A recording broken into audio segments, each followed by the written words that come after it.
This is your Lead Left podcast for the week of June 26th. I'm Randy Schwimmer. Welcome back. Leveraged loan default rate rises to 14-month high in May. U.S. loan default rate hits 3-year high. Defaults in private credit averaged 5.9% in the first quarter, law firm says. Everywhere you look these days, industry news is filled with talk about looming loan defaults. For anyone who's been a practitioner or observer of the debt capital markets for more than a couple of years, these headlines are familiar ones. They could have been yesterday's news. Well, they are yesterday's news. These headlines are all from the archives of our content partner PitchBook Ltd, dated June 2016, March 2018, and May 2020, respectively. You can find nearly identical ones in their current reports. The truth is that defaults are a fact of life in leveraged lending.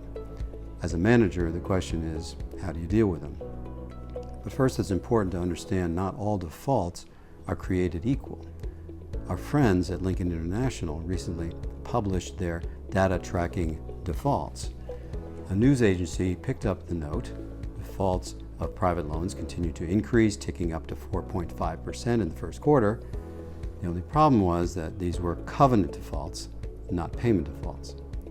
There's also a fundamental difference in how payment defaults arise in broadly syndicated loans versus direct lending.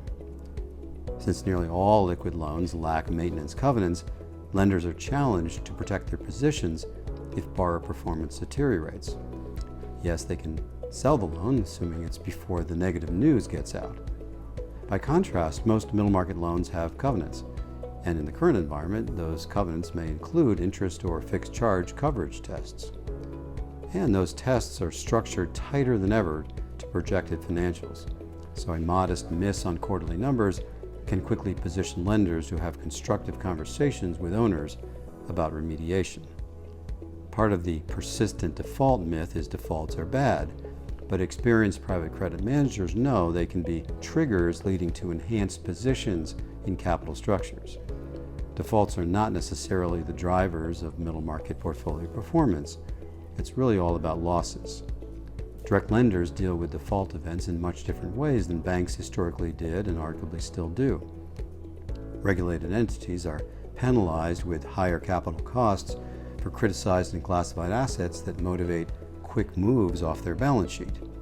That can destroy loan value. 2 decades of data show private debt losses lower and recoveries higher than BSLs or high-yield bonds. Why? Well, middle market businesses with operational difficulties need time to right themselves. Having small relationship-driven buy-and-hold lender groups aligned with sponsor owners helps restore cash flows and values. To minimize losses, it's not how you start, it's how you finish.